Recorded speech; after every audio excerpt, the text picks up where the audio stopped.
मेरे कवच ने फिर से तुम्हारी रक्षा कर ली कर्ण, अन्यथा मेरा ये बाण तुम्हारे प्राण ले लेता। कवच तो तुम्हारे पास भी है अर्जुन, बस दो अंतर है हम दोनों के कवच में। पहला, ये कवच मेरे ही शरीर का अंग है, और दूसरा कि मेरा कवच तुम्हारे कवच से कहीं अधिक कठोर है। अब बातों के बाढ़ चल चुके हो तो धनुर्ज्ञान दिखाओ, अन्यथा पराजय स्वीकार करो। बहुत बोल चुके कर्ण, अब देखना यह है कि तुम्हारा कवच कितना कठोर है। ये लालसा अधूरी रह जाएगी तुम्हारी, क्योंकि अगला बाण मुझ तक पहुंचा ही नहीं पाओगे तुम। मेरा अगला बाण ना केवल तुम तक पहुंचेगा ही, बल्कि तुम्हें रणभूमि से बाहर भी खदेड़ देगा।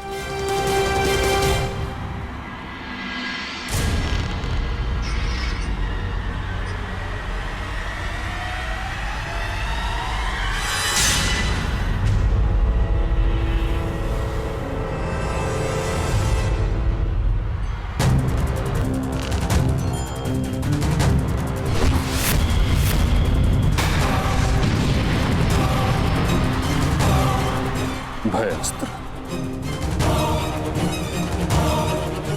अर्जुन कर्ण में भय का संचार करना चाहता है।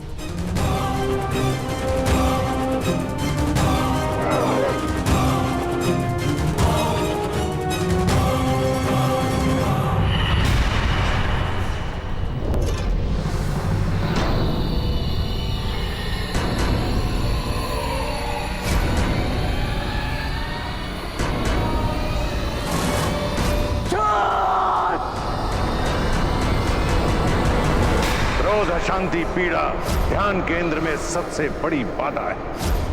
अपने क्रोध को, अपनी अशांति को, अपनी पीड़ा को शस्त्र बनाकर इसका उपयोग करो कर्ण, उपयोग करो।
क्या उत्तर दिया है अर्जुन को?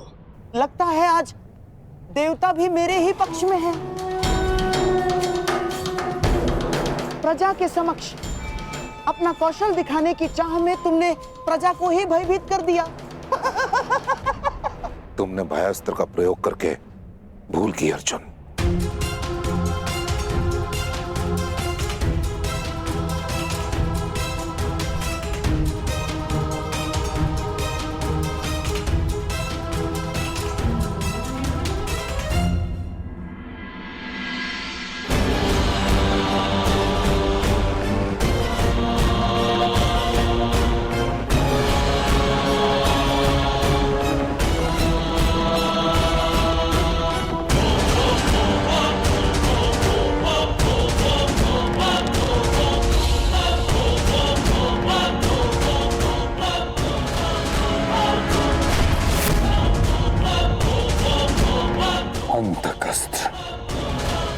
इस प्रकार भरी रंग भूमि में इस अस्त्र के प्रदर्शन की आज्ञा नहीं दी जा सकती। महाविनाशक है यह अस्त्र। आपका अर्जुन अवश्य उत्तर देगा।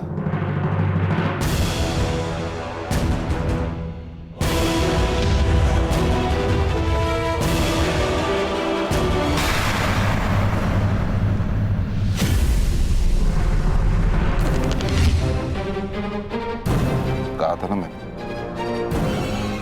अर्जुन अवश्य उत्तर देगा। मृत्युंजय अस्त्र।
तेज प्रभास्त्र। अर्जुन कर्ण का धनुष तोड़ देना चाहता है।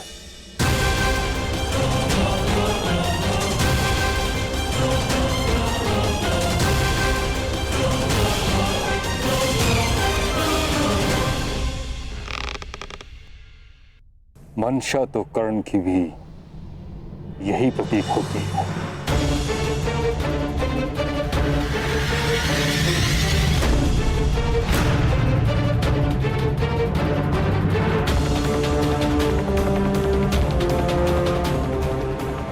ये कैसा दिन दिखाया है एक माता को। एक ही शरीर की दो भुजाएं एक दूसरे को काटने को आतुर है और रक्त बहेगा एक माता का।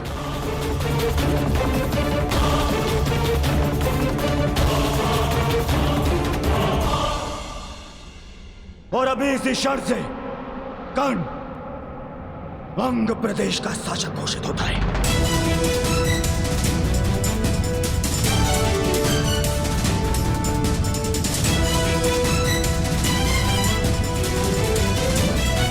नहीं कुमार, मुझे स्वीकार नहीं। मैं यहां दान लेने नहीं, अपनी जाति और कुल के लिए सम्मान लेने आया हूं।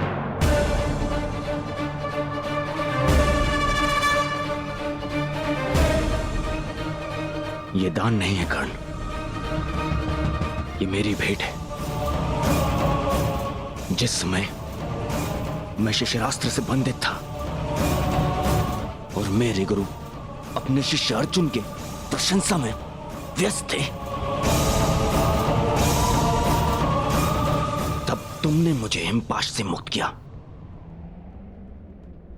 तो बदले में मैं तुम्हें सूतपाश से मुक्त करता हूं।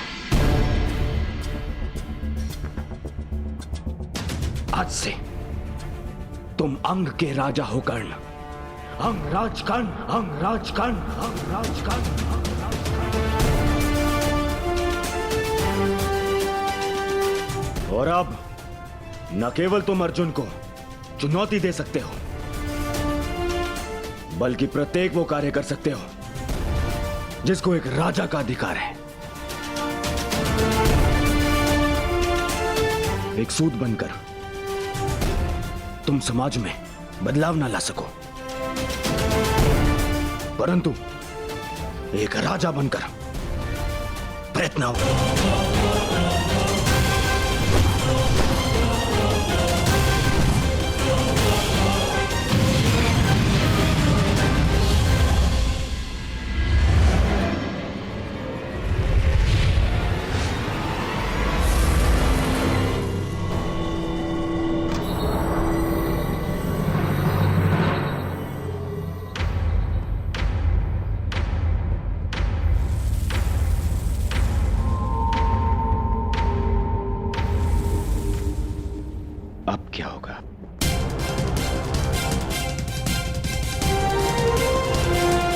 यदि युद्ध भूमि में युद्ध के मध्य तुम्हारे अस्त्र टूट जाए तब क्या करोगे? यदि तुम्हारा हृदय पवित्र है और लक्ष्य अटल, तो प्रकृति की कोई भी वस्तु शस्त्र बन सकती है।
तुमने कदाचित मेरा पूरा परिचय नहीं सुना।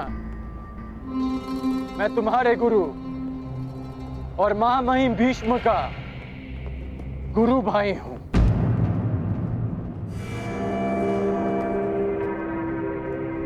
भगवान परशुराम का शिष्य हूं मैं।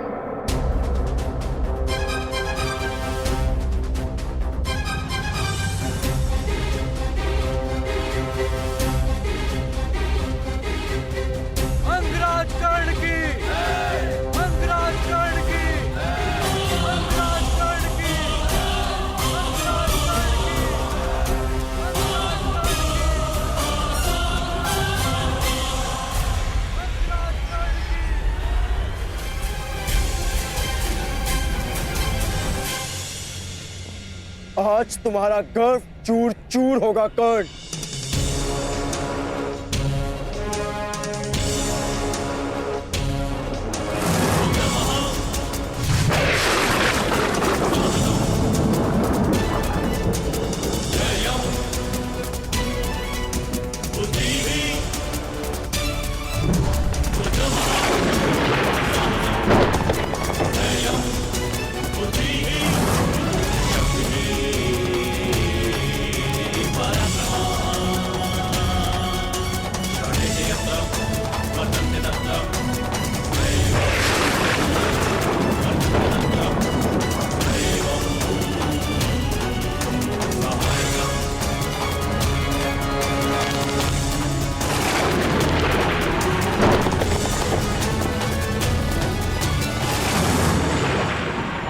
नहीं अर्जुन, तुम ब्रह्मास्त्र का प्रयोग ऐसे नहीं कर सकते।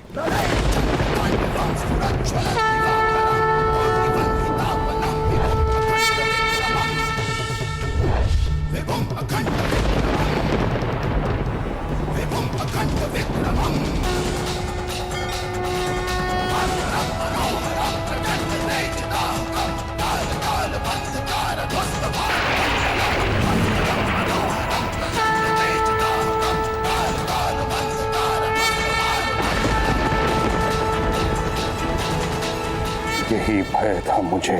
कर्ण ब्रह्मास्त्र के उत्तर में भार्गवास्त्र का आह्वान कर रहा है।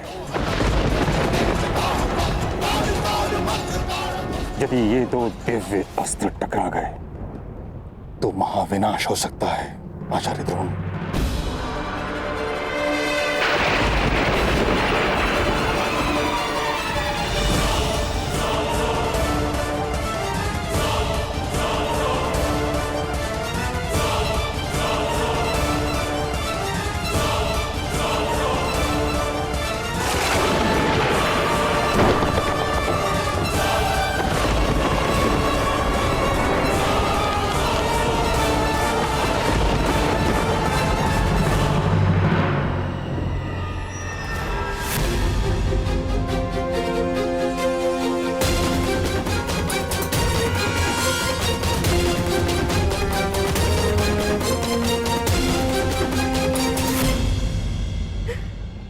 सूर्यदेव, कृपा कीजिए। आज मेरे दोनों पुत्र संकट में,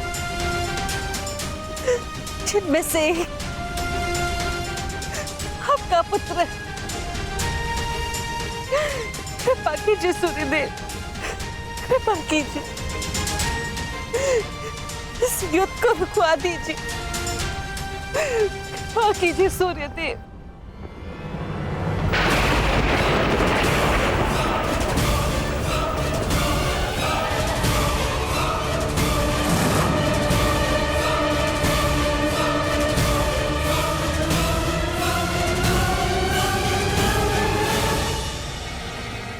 सूर्यास्त हुआ।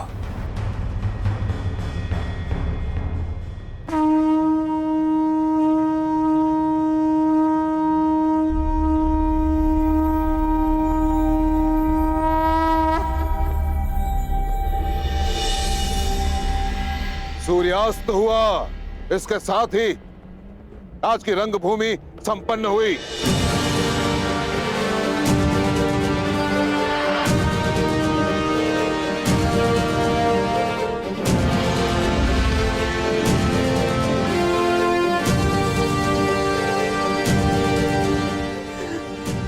आभार सूर्यदेव।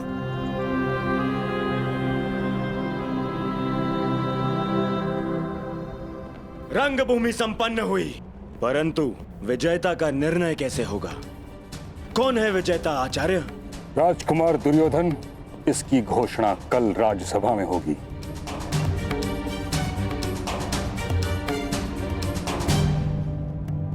तो क्या मेरी चुनौती अनुत्तरित रह जाएगी मां महिम? सूर्य अस्त के साथ ही तुम्हारा प्रश्न और तुम्हारी चुनौती दोनों अस्त हो चुके हैं कर्ण। अब तुम्हारा कोई भी प्रश्न हस्तिनापुर से विद्रोह समझा जाएगा।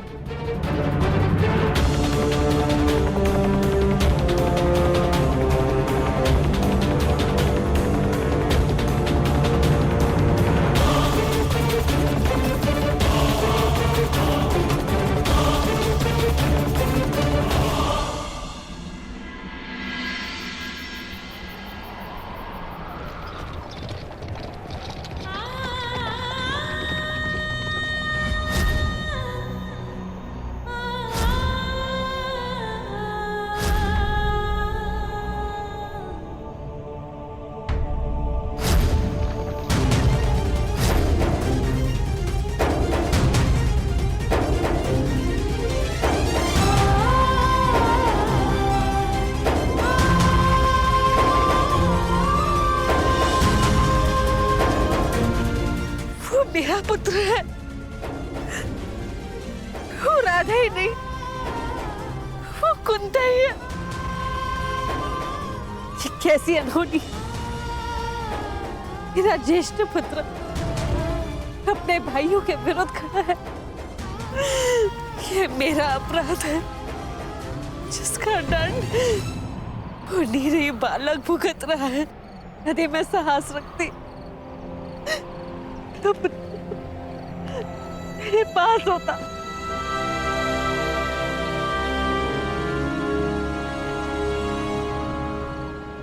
देख क्या रहे हैं आप सूर्यदेव, इस अपराध में आप भी सम्मिलित हैं, परंतु देव है ना आप, सरल है आपके लिए, उल्लास भरे दिन में प्रकट होते हैं और कठिनाइयों की संध्या के आते ही निकल जाते हैं। आप मेरी कठिनाइयां कैसे समझेंगे? अमर देव है ना आप, एक मृत मानव की पीड़ा और एक निश्चित मां की चिंता क्या समझेगा?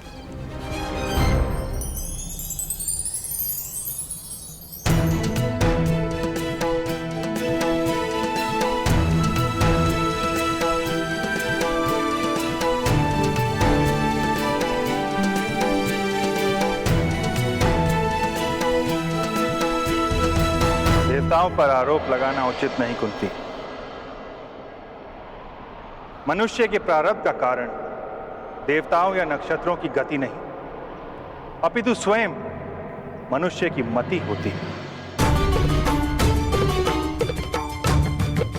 सरल तो मनुष्य का जीवन है जिन्हें भूल करने का अवसर प्राप्त है, अपनों से मुंह फेरने का अधिकार प्राप्त होता है।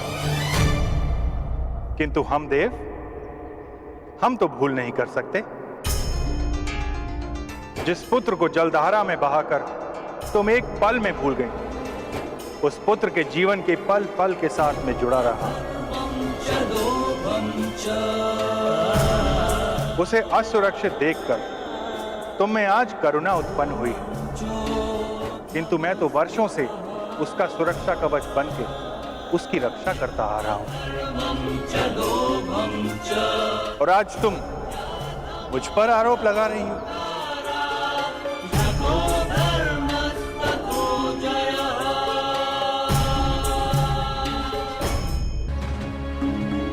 अपराध नहीं हूं मैं,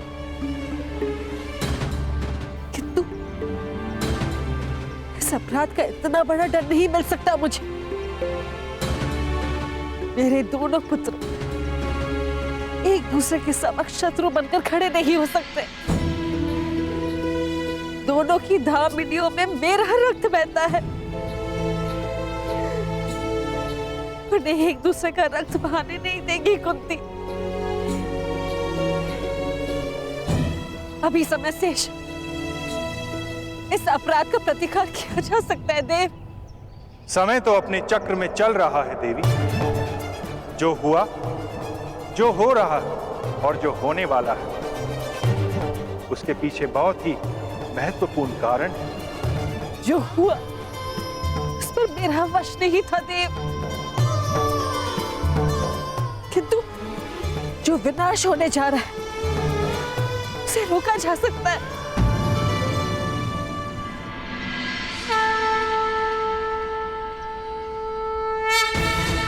प्रातःकाल के प्रारंभ का संकेत हो चुका है देव। आज राजसभा में मेरे पुत्रों का प्रारंभ लिखा जाएगा।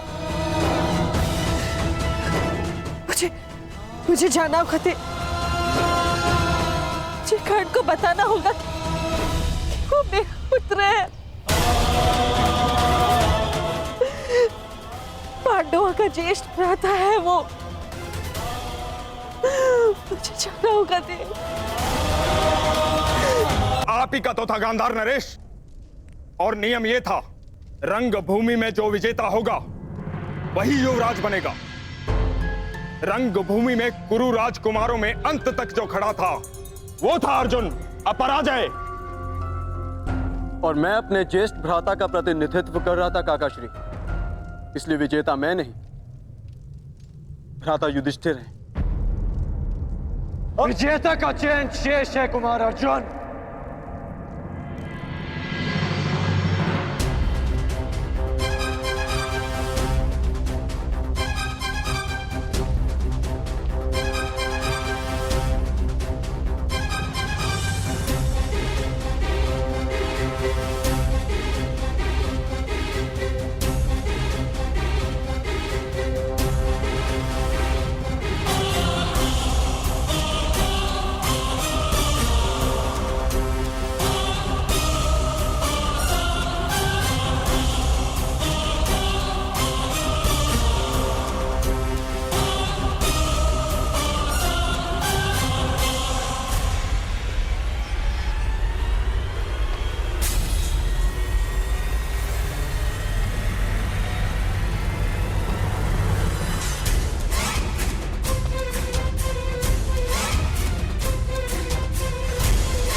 क्योंकि कल रणभूमि में कोई और भी अपराजय खड़ा था।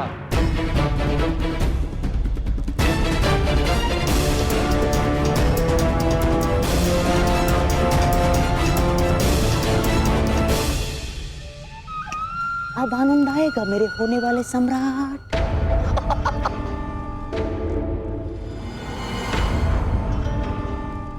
इस विदुर की चाल को तोड़ देने वाला पासा फिर से राजसभा में आ गया है।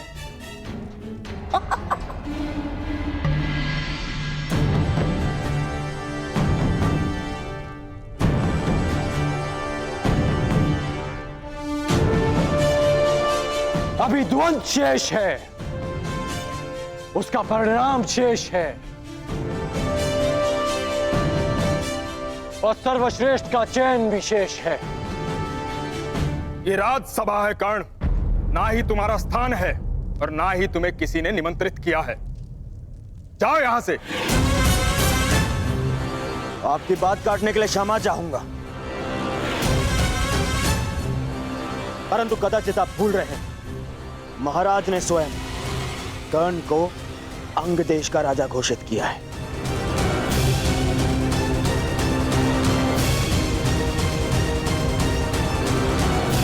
और अंग देश हस्तिनापुर के अधीन है। इसके शासक को न केवल इस सभा में आने का, अपनी आपत्ति प्रस्तुत करने का भी पूर्ण अधिकार है। दुर्योधन की बात तर्कसम्मत है ताचरी। राज्यसभा में बैठने का अधिकार प्राप्त होने का अर्थ ये कदापि नहीं कि तुम उद्दंडता दिखाओ। ताचरी ठीक कह रहे हैं कर्ण, अब तुम अंगराज हो। राज्यसभा के नियम और आचरण की मर्यादा का पालन करना। महाराज, मुझे लगता है कि अंगराज को उनकी पहली भूल के लिए पर्याप्त चेतावनी मिल चुकी है। अब क्यों ना उनकी आपत्ति सुन ली जाए।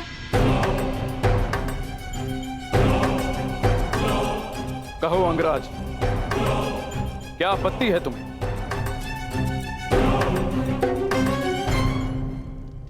महाराज, आपत्ति नहीं, निवेदन है कि कल रंगभूमि में जो द्वंद अधूरा रह गया था, उसे आज पूरा किया जाए।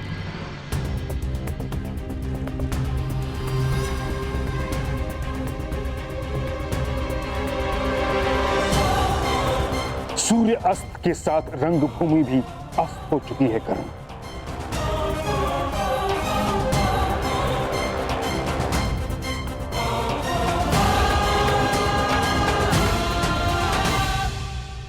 सूर्यास्त से दिन समाप्त होता है मामहीम, जीवन नहीं। तट से टकराने से लहर समाप्त नहीं होती, लौट कर आती। आज फिर से सूर्यदेव प्रस्तुत हैं, मैं प्रस्तुत हूं, समस्त राज्यसभा प्रस्तुत है। तो द्वंद का परिणाम आने दीजिए मामहीम। इस द्वंद से कोई लाभ नहीं होगा महाराज। लाभ और हानि की बातें व्यापारियों को शोभा देती हैं विदुर महोदय, योद्धाओं को नहीं। शासक होने के नाते क्या आप जब चाहे नियम बदल सकते हैं? यह अन्याय नहीं तो क्या है? यह अनीति नहीं तो क्या है?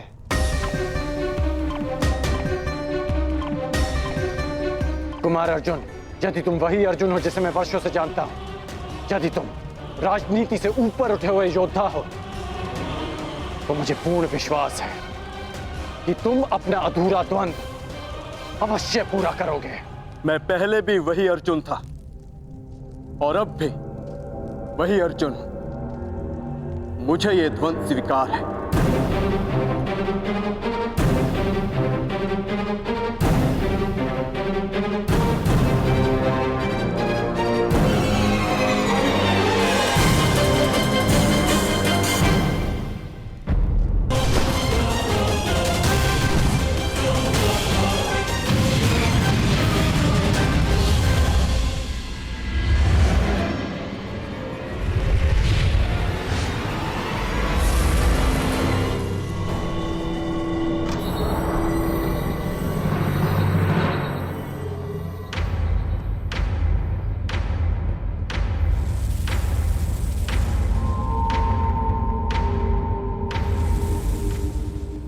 अब क्या होगा?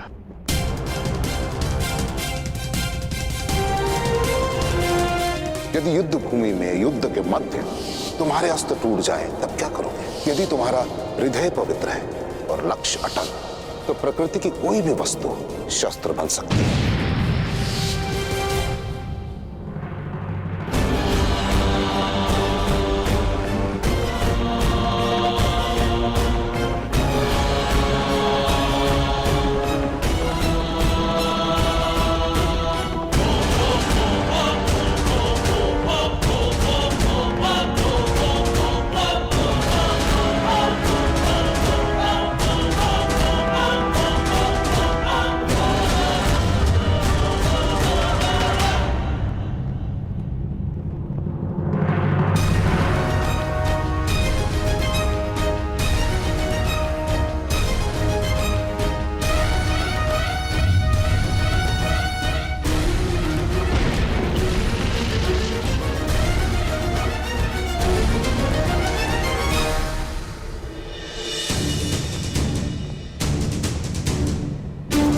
अर्जुन हो जिसे मैं वर्षों से जानता हूं, तो मुझे पूर्ण विश्वास है कि तुम अपना अधूरा द्वंद्व अवश्य पूरा करोगे।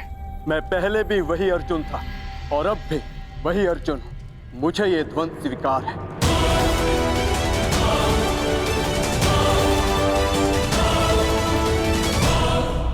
कोई द्वंद्व नहीं होगा।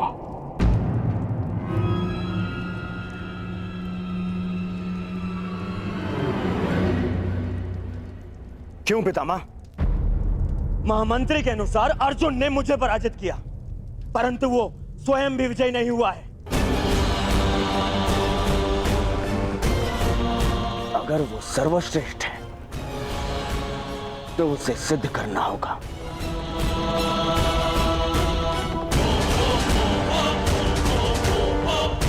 जब कर्ण और अर्जुन दोनों ही यहां प्रस्तुत हैं, तो युद्ध से भय क्यों है आपको? भय मेरी विजय का या संदेह अर्जुन के कौशल पर?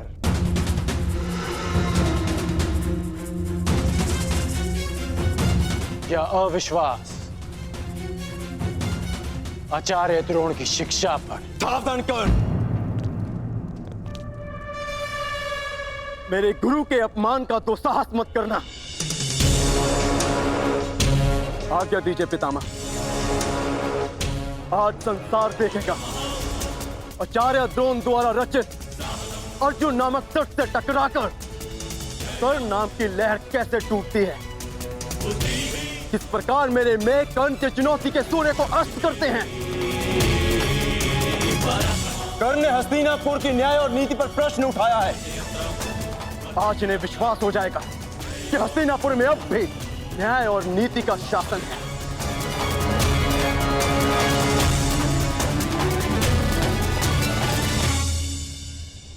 हस्तिनापुर के न्याय और नीति से बहुत पुराना परिचय है मेरा।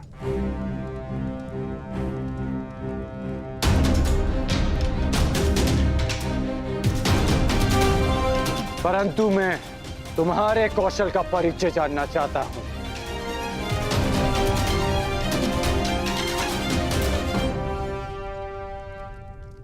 महाराज, युवराज चयन के नियम के अनुसार द्वंद्व के विजेता को युवराज बनना था, और यदि प्रतिनिधित्व के बल पर युवराज चयन होता है तो कुमार दुर्योधन को भी उचित प्रतिनिधित्व मिलना चाहिए, जो उन्हें नहीं मिला। महाराज,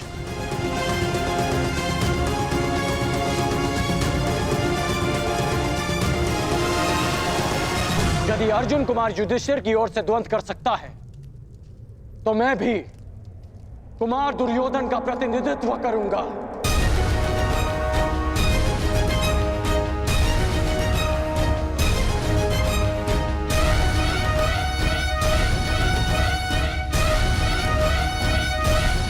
और इस स्थिति में भी अर्जुन और मेरे मध्य द्वंद्व शेष है।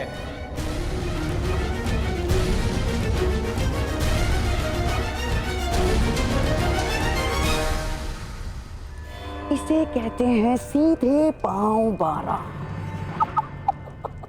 एक ही पासे में खेल पलट दिया। हाँ? एक ही पासे में।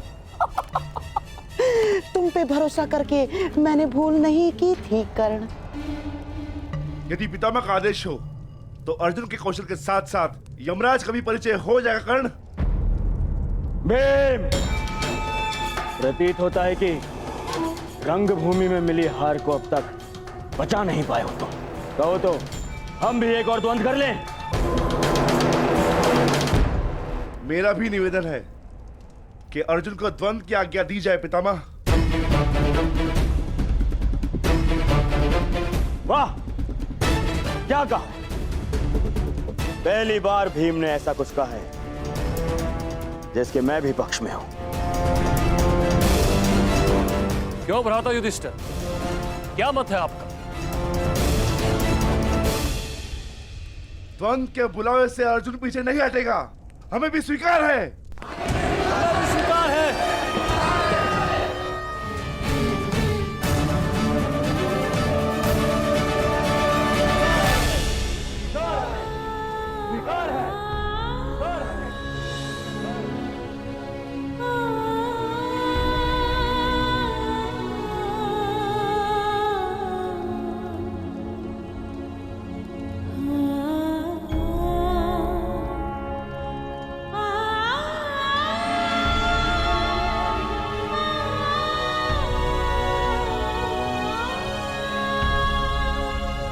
परंतु मुझे स्वीकार नहीं।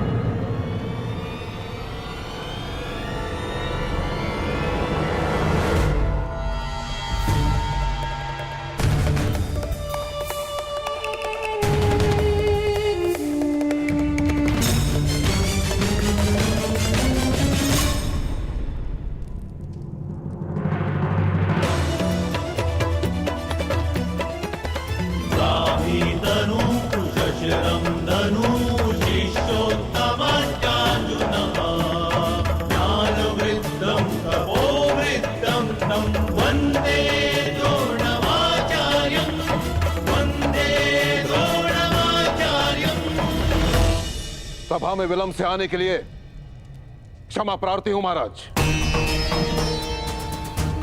मेरे शिष्यों में से सर्वश्रेष्ठ योद्धा कौन होगा, इसका चयन केवल मेरे अधिकार क्षेत्र में आता है महाराज, केवल मेरे।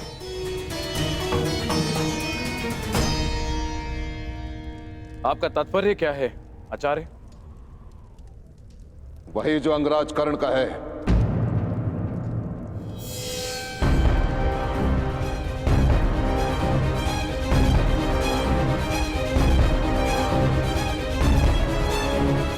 यदि सर्वश्रेष्ठ योद्धा का चयन युद्ध भूमि है तो युद्ध भूमि मैं दूंगा।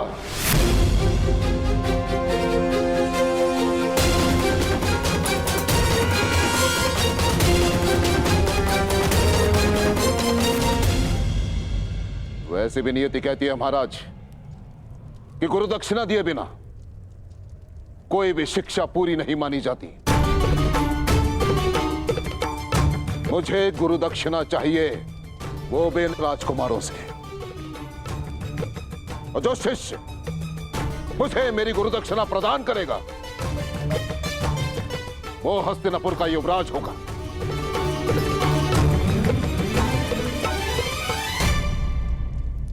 आचार्य, कहीं इस घृणा का अर्थ भी वही तो नहीं जिसके कारण एकलव्य का अंगूठा छीना था आपने? मुझे तो केवल शंका है कि ये परीक्षा भी उसी शिष्य के लिए तो नहीं जिसे आप सर्वश्रेष्ठ मान चुके हैं।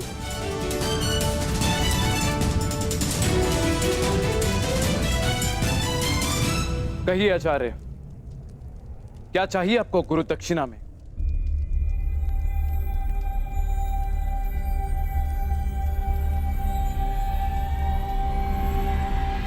पांचाल नरेश द्रुपद।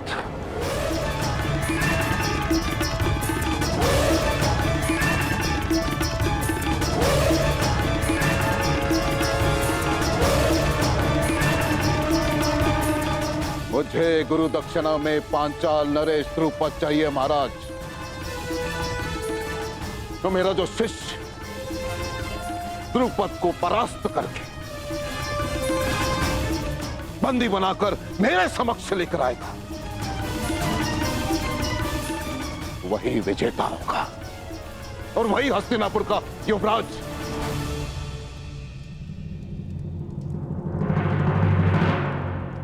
ये कैसी गुरु दक्षिणा है आचार्य? आप जानते हैं कि पांचाल नरेश द्रुपद कितने शक्तिशाली हैं। उनकी सेना अपराजेय है आचार्य। योद्धाओं में वट वृक्ष के समान है वो। तो मेरे शिष्यों को बलपूर्वक उस वृक्ष को उखाड़ कर फेंकना होगा महाराज। अपने गदा के प्रहार से पांचाल के दुर्ग की नींव हिलानी होगी। अपने बाणों की वर्षा से पांचाल के आकाश को प्रकाशहीन करना होगा। हस्तिनापुर का युवराज केवल वही हो सकता है महाराज जिसके नाम से शत्रु कांपे, जिसके तेज मात्र से हस्तिनापुर को कोई चुनौती ना दे पाए, केवल वो। मैं अपने पुत्रों को मृत्यु के मुख में नहीं भेज सकता। ईश्वर ने मुझे नेत्र नहीं दिए हैं। अब आप चाहते हैं कि मैं अपने पुत्रों के मुख से स्वर भी ना सुन पाऊं? नहीं आचार्य, आप कुछ और गुरु दक्षिणा मांग लीजिए। मैं यहां व्यापार के लिए नहीं, प्रतिकार के लिए आया हूं महाराज। मुझे द्रुपद चाहिए या फिर और कुछ नहीं। और यदि हस्तिनापुर मुझे मेरी गुरु दक्षिणा नहीं दे सकती तो मैं कहीं और ढूंढूंगा उस सर्वश्रेष्ठ योद्धा को जो मेरी गुरु दक्षिणा मुझे प्रदान करे।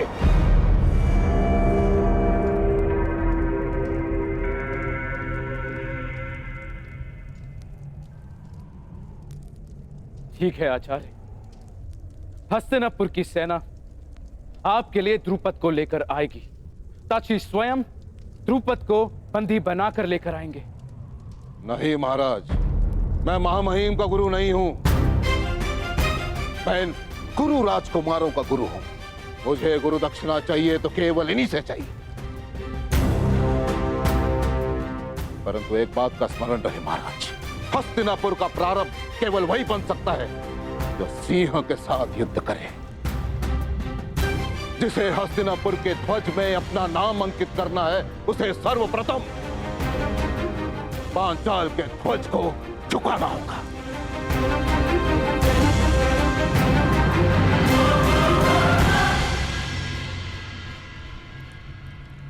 नौकार तलवार बनाता है महाराज, परंतु अपने स्वामी को देने से पूर्व उसकी धार को परखता है। परंतु मैंने उस धार को परखे बिना वो तलवार आपको सौंप दी। परंतु अब परख होगी महाराज। मैं देखना चाहता हूं कि मैंने शूरवीर योद्धा तैयार किए कि हस्तिनापुर में केवल अपना समय नष्ट किया है।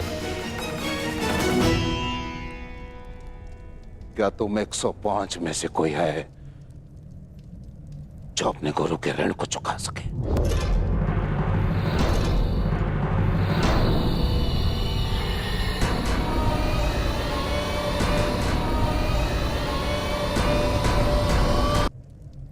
मुझे मेरा उत्तर मिल गया महाराज। आज अपने ही परीक्षा में असफल रहा। आप अपना युवराज चुनने के लिए स्वतंत्र हैं और मैं अपने सर्वश्रेष्ठ शिष्य को ढूंढने जा रहा हूं।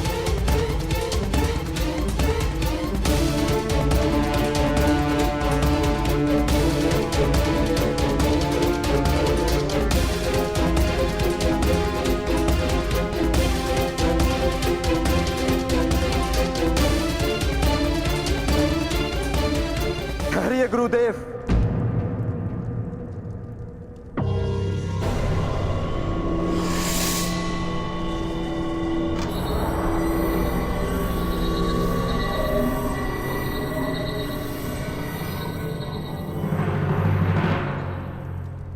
विलंब से उत्तर देने के लिए क्षमा चाहता हूं।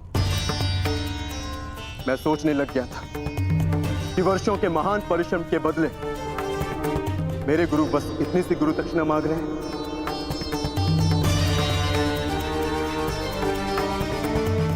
आपने संसार के सर्वश्रेष्ठ योद्धा तैयार किए हैं गुरुदेव, ये मैं सिद्ध करूंगा। मैं पांचाल नरेश को आपके समक्ष लेकर आऊंगा। मैं पांचाल की ध्वजा को आपके चरणों में भेंट करूंगा।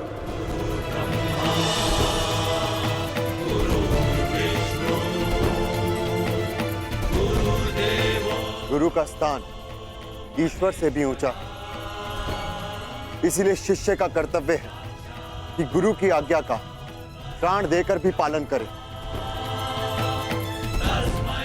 हमारे गुरु की कामना अधूरी रह जाए, यह हमारी गुरु दक्षिणा, ये हम कभी स्वीकार नहीं करेंगे। आपको आपकी गुरु दक्षिणा अवश्य मिलेगी गुरुदेव। हम पांचों कल ही पांचाल की ओर प्रस्थान करेंगे।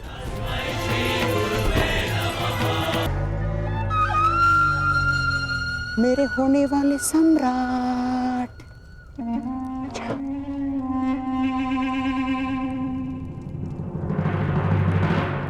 हम भी जाएंगे।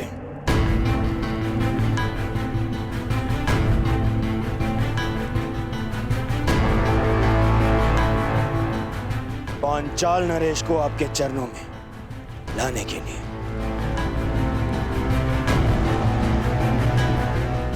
और अब युवराज का चुनाव गुरु दक्षिणा ग्रहण के पश्चात ही होगा।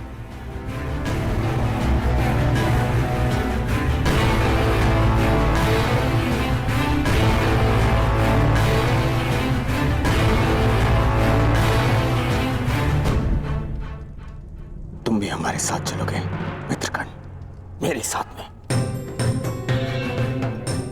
मैंने जीवन भर आपका साथ देने का प्रण लिया है कुमार। मैं अवश्य आपके साथ चलूंगा। कुमार दुर्योधन, यदि एक सूत पुत्र अपनी योग्यता सिद्ध करने के लिए एक राजकुमार से सहायता मांगे तो वो उचित है,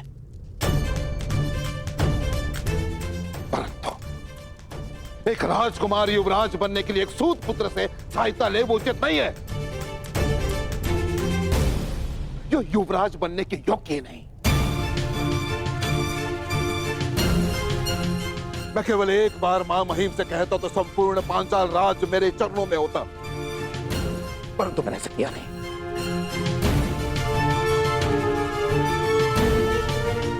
क्योंकि एक योद्धा अपनी शक्ति से अधिकार पाता है, दान में प्रसाद नहीं।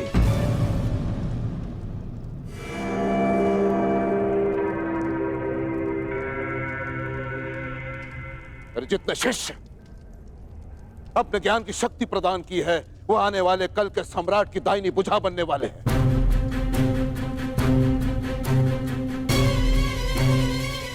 यदि इस भुजा को एक सूत पुत्र के बाहुबल की आवश्यकता पड़ जाए तो मुझे ग्लानि है कि तुम मेरे शिष्य हो।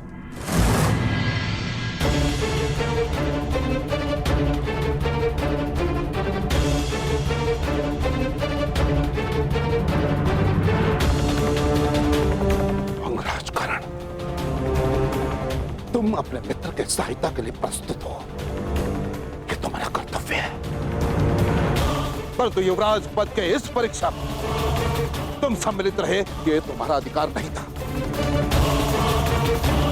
ना तो तुम मेरे शिष्य हो और ना ही रंगभूमि के भांति इस बार मैंने किसी योद्धा को ललकारा है।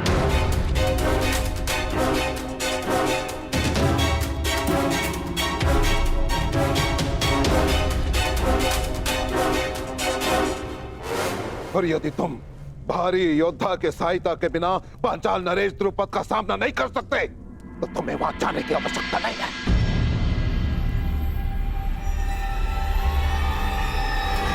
आचार्य,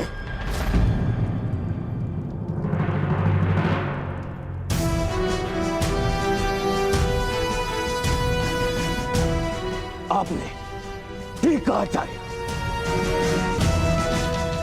हाँ कर आचार्य, तुम ठीक कह रहे हैं। ये उनके शिष्यों की परीक्षा है, इसलिए मैं दुर्योधन अपने भाइयों के साथ में स्वयं अपने गुरु दक्षिणा का ऋण चुकाने अवश्य जाऊंगा। यदि ऐसा करते हुए मैं वीर गति को भी प्राप्त हुआ तो मेरा सौभाग्य होगा।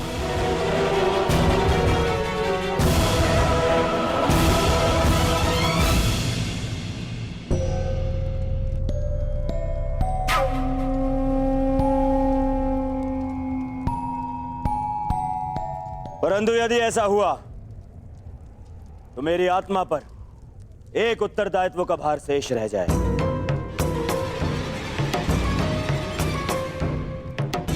मैंने कर्ण को अंगराज घोषित किया, इसीलिए मेरा निवेदन है कि पांचाल पर आक्रमण से पूर्व मित्र कर्ण का राज अभिषेक कर दिया जाए।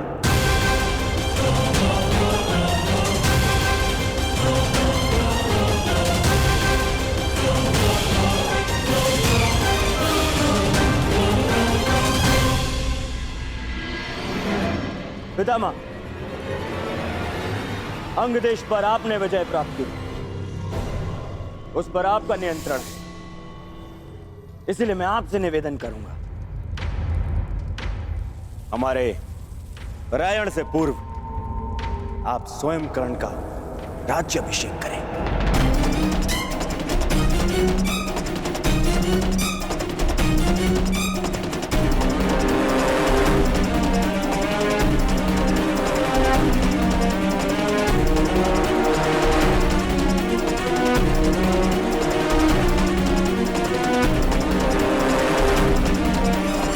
हमारे रायण से पूर्व आप स्वयं कर्ण का राज्याभिषेक करें।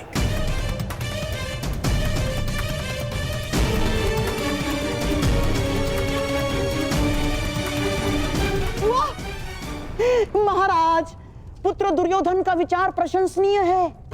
अपने वचन और उत्तरदायित्व का भान रखना महान पुरुषों का लक्षण है महाराज। अब आपने कर्ण को अंगराज घोषित कर दिया, तो वो राज्याभिषेक से वंचित क्यों रहे महाराज? तो ये निश्चित रहा, कल प्रातः काल ही अंगराज कर्ण का राज्याभिषेक किया जाएगा।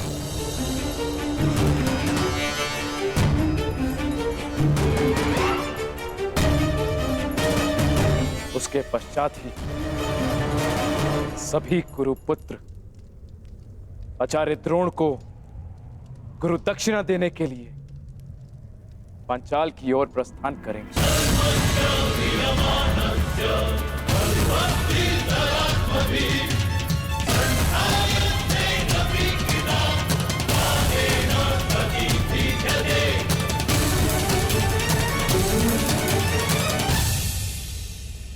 बधाई हो मित्र, तुम भाग्यशाली रहे।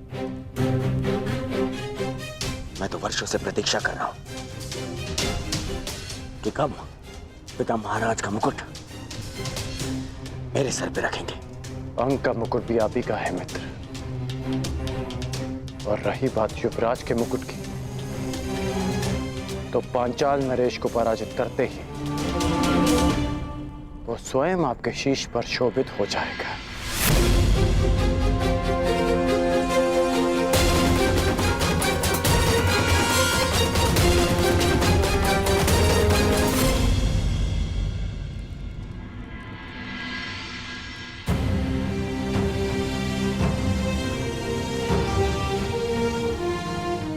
राजकुमार की जय हो। महारानी ने आपको स्मरण किया है। कल तुम्हारे राज्याभिषेक में मिलते हैं अंगराज कर्ण। मित्र, अभिषेक मेरा है, परंतु मुकुट सदैव तुम्हारा ही रहेगा।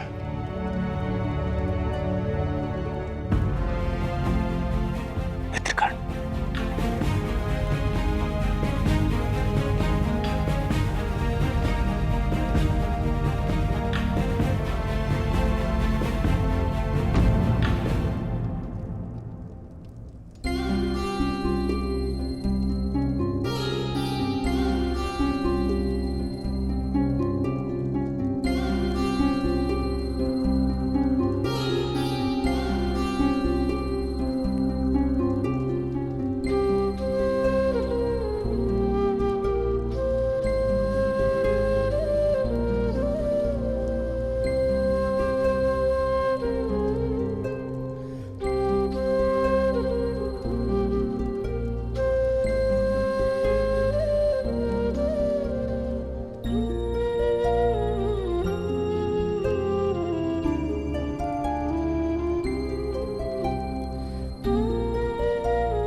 प्रणिपात राजमाता। यशस्वी भव।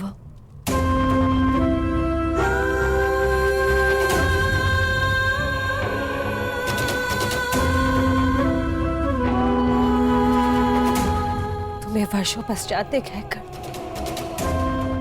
तुम्हारे शौर्य ने मुझे गर्वित किया है पुत्र।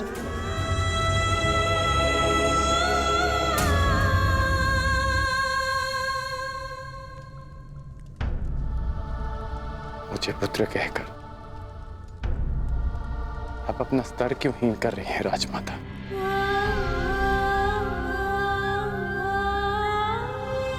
ऐसा क्यों कह रहे हो पुत्र?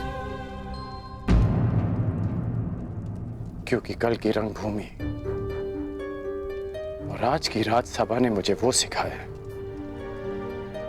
जो गुरु परशुराम ने भी नहीं सिखाया, कि मनुष्य को उसका उद्गम विस्मृत नहीं करना चाहिए, उसे स्मरण रखना चाहिए कि उसकी जड़ें किस भूमि से आई हैं। यही मेरा भी मत है कर्ण, परंतु स्मरण से पूर्व मनुष्य को अपने उद्गम का ज्ञान